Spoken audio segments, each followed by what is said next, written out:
Hi everyone, welcome back to CPOR. This is a recording of mostly chapter 6 that we're going to look at Cook and Williams. We're going to start with unit 6 as well. So we're going to look at that today a little. Before we start with that, I'm just going to give you some feedback on assignment 1. Hopefully all of you've gone through your assignment 1s. And saw the feedback that I gave there, and please use that information to build on that assignment in your assignment 2. One thing that I could see in the assignments, there was everyone focused more or less on their background and on different things. For instance, some focused more on the technical details of the assignments and lacked a little bit on the theory, comparing it to Cook and Williams and comparing it to other sources. And the main thing that I wanted to see was that you could compare what should happen theory-wise and what is actually happening. Then the second thing that I picked up is that the data and the information on site wasn't scrutinized thoroughly enough. The second point, together with the first point that I just mentioned on assignment 1, was basically getting I want you to go through what they actually do on site. You need to show me what you've learned on site, and that I saw was lacking in many of the tasks, that the things that you actually learned on site wasn't conveyed nicely into the task. If you need to use photos to explain the project to me, please feel free to do so. The main thing is I need to get a clear picture of that you actually understand what's going on site. But saying that, there was a couple of nice tasks that I did receive, which was very nice and insightful, and very interesting projects. So please keep it up, and yeah, let's build on it in assignment 2. So in assignment 2, identify a construction project that will run for more than 4 months and obtain the necessary permissions from the construction company to visit the site at least once a week. Please explain to the owner of the construction company what the task requires. So the main thing is you can use your previous project, or you can use your a site that you are current or that you have been assigned to recently.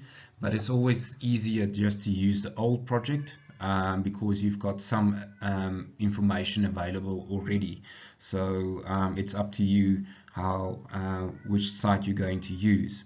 But the main thing is you need to be critical of it so that you can actually answer the following questions. So for task 2, use the same site that you use for task 1. So that's a guideline, like I just said, and compile a comprehensive financial report to your company boss with the specific focus of the following areas. Okay, so how was the project obtained? Was it a tender? Was it a direct appointment? Was there negotiations that happened? I really want the ins and outs of it. What type of contract was used when you obtained it? Was it an open tender? Is it an ad hoc appointment? Is it a JBCC contract? If it can even be a proxa agreement, if it's like a consultancy type of appointment, whatever, ad hoc appointment, if it's an NHBRC appointment. I really want you to see what your company do to actually obtain this project. You might work for a developer which might create their own work. You might work for a contractor where out of a previous project you actually got this project. But really, don't just give me a 1 or 2 liner on this. I want to see your insight. What can you learn out of this whenever you get into the field? How are you going to obtain a project? Okay. And then question B is what type of contract is used. Okay, so I've addressed that already. What type of pricing method was used? Okay, if it's open tender, was there bills of quantities? What type of bills of quantities also? If you're working on a civil project, was it a sands measurement project? And did you have to compile the quantities yourself? Were you appointed on a square meter rate? Again, I need you to show me the insight into this project. How was it done? Did you price a per square meter and you had to develop your own schedule of quantities, bills of quantities? How was it obtained? What did you have to do afterwards to actually make this project work? Okay, then compile a program indicating the critical path. So that's a standard thing. You should have learned that in CPOR in the previous year, and also throughout the study notes we've touched on that already. Okay, in project management you also touch on the critical path. Then choose 3 specific items in your program, e.g. your foundations, and compile a comprehensive method statement for the particular project. These items should be an item from your first, second and third thirds of your project. And I've explained that in the workshops. Is basically I want you to have a item in your first portion of your project, in the middle portion and the end, like your finishes and so on. I want you to be able to give me a breakdown of how you actually compile the amount or the rate that you're going to use. And I don't just want a bill rate, I want you to actually compile or a rate build up for that item. And also, how is this item going to be staggered? How's the cash flow going to work on this item? For instance, your strip footing might go over more than 2 months, because if you've got sections, you might do a first section this month and a second section in the second month, wait for it to cure, pour your concrete, that type of thing. Anything that's on your program, I want you to show how that cash flow is going to work. Then from the method statement compiled in D, compile a cash estimate cost and time for that item using the principle, this principle, and compile a comprehensive forecast for your cash flow. You do not have to show the rest of the items.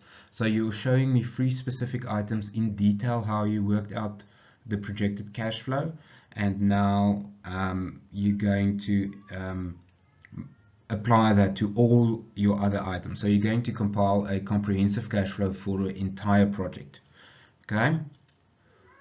Complete your projected expenditure cash flow. Okay, and then compile a projected cash inflow. When will you receive your inflow of your cash flow? By relating it to your price document. Highlight where your most challenging section of your project would be cash flow wise, and indicate how you would overcome this challenge. So you're working towards your working capital basically. So in these questions I'm guiding you towards that, so please be mindful of that. And again, like always, if there's questions, you can always ask me or email me with regard to that. Okay. So in unit 6 we're going to look at chapter 6 and 18 of Cook and Williams, and we're going to have an informal 6 on these two. We already did chapter 18 previously, so you can go through chapter 18. I'm just going to go through the theory of chapter 6. Just be mindful, here's a bit of a typo. This should be actually chapter 6. I hope I can make it. Okay, it looks like a 6. This is a 6 if you're wondering.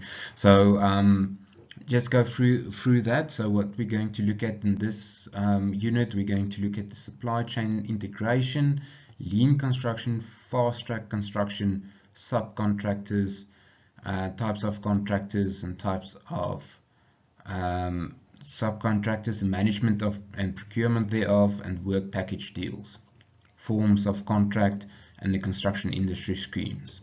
Okay, so I'm not going to spend a lot of time on all of these items, so it's crucial that you go through the handbook and read through chapter 6 with regard to it. The following slides is only a guideline on that and only briefly touches on it. Okay, so your supply chain integration is the construction industry forms short-term project teams. Okay, so you come together and then you go out of each other again. So some clients have established preferred service providers, people that they've worked with before, that they trust, and it's just easier if you know how someone else operates, if you have certain service providers. Usually it's not an option. Contractors and subcontractor relationships can however be built over time. So sometimes you don't have a choice. If, for instance, if you've got a nominated subcontractor from the client side, you cannot choose that anyone. Or if a architect specifies a specific item to be installed, for instance. Okay. Then you've got lead and poor quality leads, lead times, and poor quality also influences your relationship between your supply chain. Designers rely on specialists, however the contractor may choose a different supplier if not nominated. So sometimes, especially with developers, the client has a relationship with someone already, but if you can maybe, if the developer is maybe not from there, then it might be a thing of you suggesting a someone reputable in that area also. Then you have smaller, more informed supply chains, maybe the answer. In a small community, I know in Bloemfontein, it's a small construction community, and there's only a couple of suppliers, for instance, for aluminium installations. So you will only go to the 4 or 5 suppliers in town.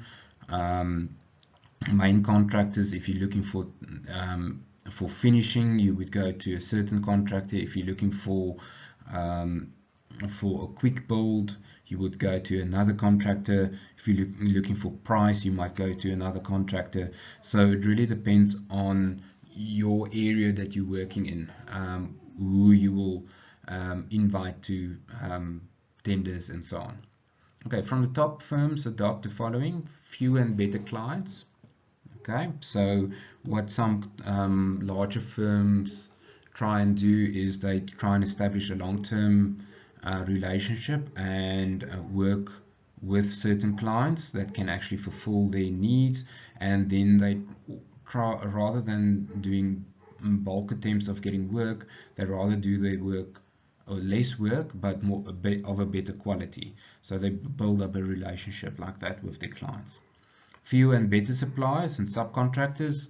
The same thing is you do not necessarily use the same plumbers every time. You might use only 3 or 4 plumbers depending on how busy they are. Also a thing of building a relationship. Large contractors may have between 5,000 and 15,000 suppliers.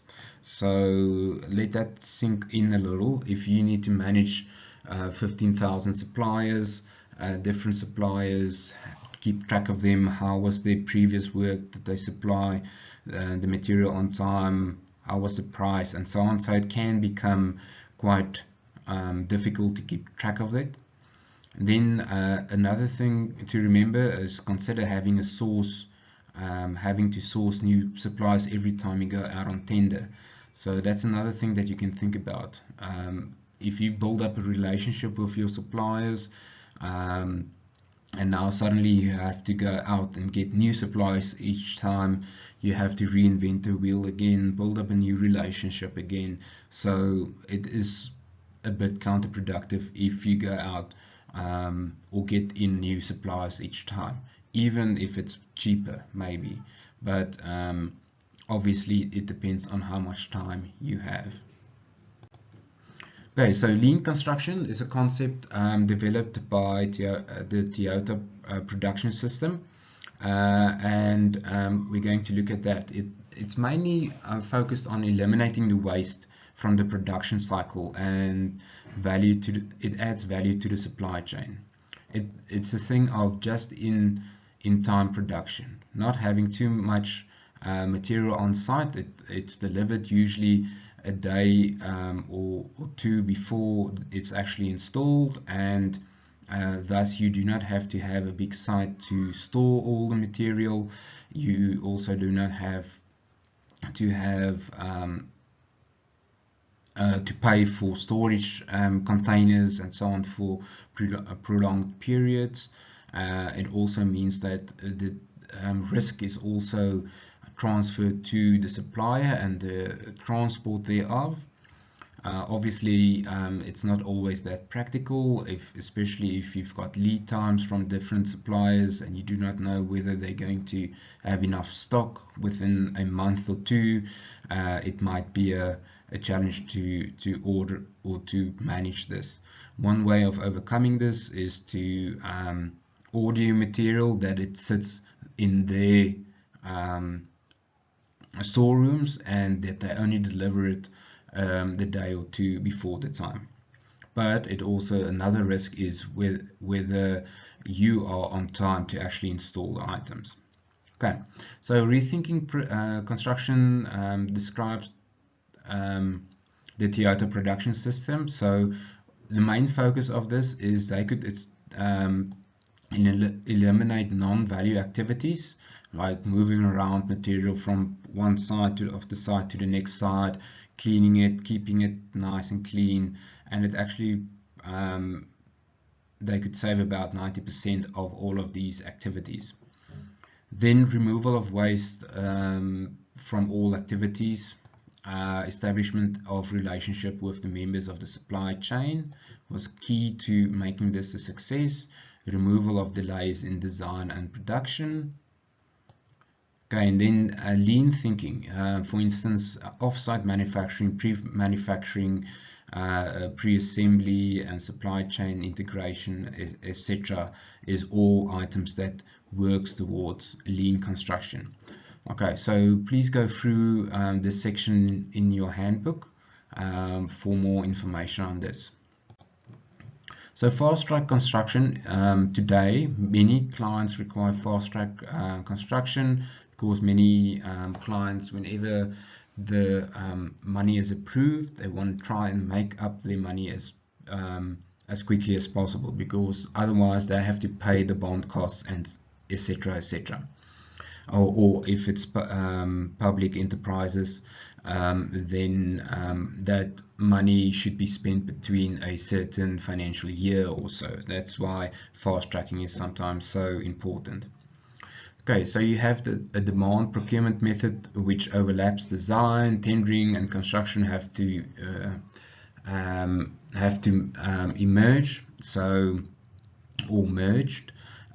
So the main thing is, while you're designing, you're already looking at procurement of certain sections. For instance, the drawings might not be complete yet, and you have to develop bills of quantities.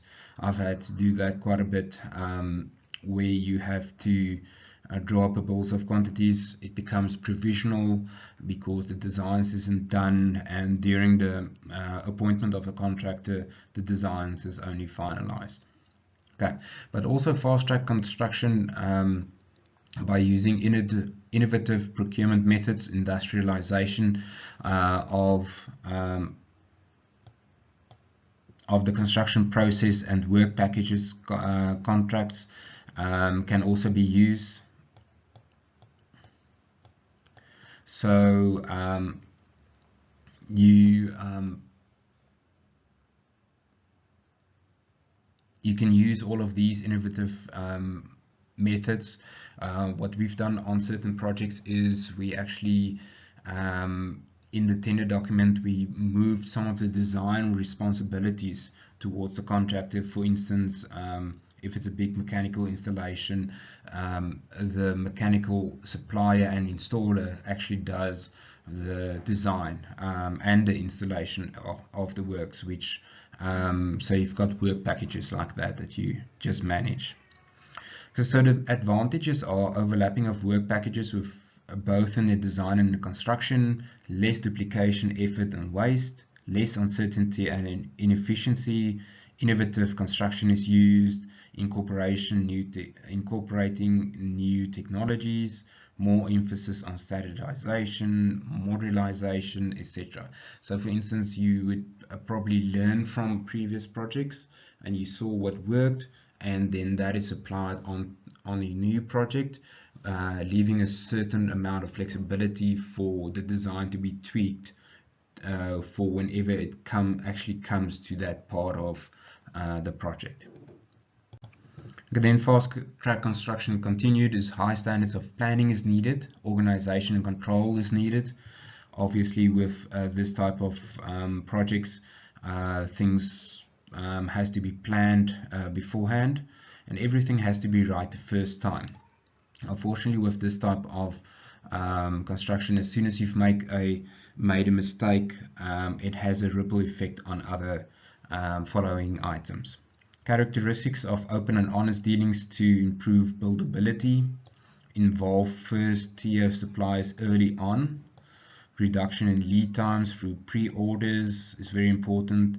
Arrange direct supply of materials with repeat clients. Okay, clients who actually knows what you want. You don't have to get samples and so on beforehand, for instance, but you've got a relationship with these suppliers. Then you've got your different subcontractors, and I'm not going to go into this in too much detail, although you should go into this in detail. Is, for instance, your domestic subcontractors, the ones that you appoint. For instance, your electrical contractor, your plumbing contractor, etc., etc. The ones that forms part of your company, whose health and safety file falls underneath your health and safety file, that type of thing. Okay, so and then you've got your nominated subcontractors, usually with your provisional sums in your tender documents. A contractor is nominated, and together with the contractor, they're appointed. Named and listed subcontractors, this is a little bit more like your selected contractors that we know of, but read through this. And then you've got work packages, which I'll explain a little bit later. And then you've got your labor only contractors, which we do have in South Africa quite a lot. Is your labor contractors, where a subcontractor only brings in their labor to do certain sections of the project. Obviously, this also moves the risk from you to someone else. Okay, then we've got the types of subcontractors, management procurement type. So you've got your trade contractors, which might be paid by your client directly. And then you've got your work contractors paid directly by the management contractor. Okay, and then I'm going to explain this a little bit more now in the next few slides. So, but also please remember to go through these in your handbook. Okay, so let's look at our work packages. Work packages is the management contractor becomes part of the design team. Okay, so you've got your managing contractor. It's usually on big technical builds. You get the contractor in together with the design team. If the design team doesn't necessarily have all the expertise to do the entire design. A workable budget is produced by the QS. So okay, so you've got a budget only, and then the interfaces may lead to some exclusions of contractors. So negotiated skills is very important to the construction project manager. If you're in this situation, you might be on either side of the fence. You might be on the side of the managing contractor, or you might be on the side of the client. So you need to use your discretion and your expertise to actually get to the most efficient solution for your client. And then the final packages budgets are set, and then the contractor produces these packages within the total project envelope. There are, however, some standard procedures we have to look at. So let's have a look. So you've got your client brief on this side, you've got your architect that does a basic design, you've got your structural engineer or civil engineer that looks at certain items and see how it will work. Then you've got your managing contractor on this side, and then your QS consultant, and then your service consultant on this side. So the service consultant is usually like a QS maybe, or someone that looks at the contract and so on. So, and then you've got your contractor who actually does the final design. So you've got your subcontractors, quantity surveyor responsible for subcontracting documentation, etc. So you've got a subcontractor that maybe does the plumbing design also. And then all of those packages is put together to get to a cost budget, and that's agreed between the quantity surveyor and your service consultant. Okay, and then the client signs that agreement. And then your subcontractor work packages schedules is developed, and then the project is implemented, and so on. Okay, so the information required is basically the following. Your work package budgets are more or less divided into the following. Before starting with the procurement, lead-in times have to be evaluated. Your typical key dates is given on page 111, so please have a look there. And you've got just one uncooperated member can let the pack of cards tumble. So it's very dependent on everyone trying to find the best solution for this project. If someone is greedy and doesn't want to work together, then that might cause a bit of a hampering. So what will happen is, for instance, you've got your subcontractor that's going to look at your foundations. So you've established your budget, and you've established that you're going to remeasure all of the work. You've got some standard rates that you will apply, for instance your excavations and so on, but the quantities isn't final yet.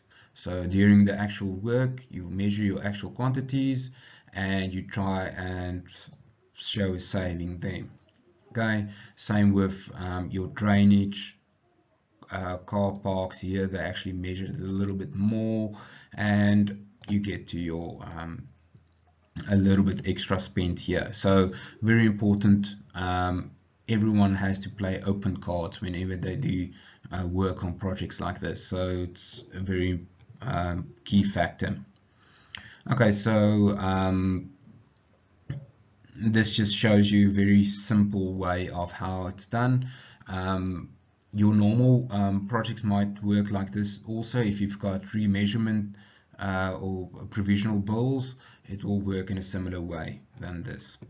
Okay, so also have a look at figure 6.3 for some more information on this. Okay, so your typical arrangements for these subcontractors work packaging selections is basically the same as whenever you're doing a normal standard procurement.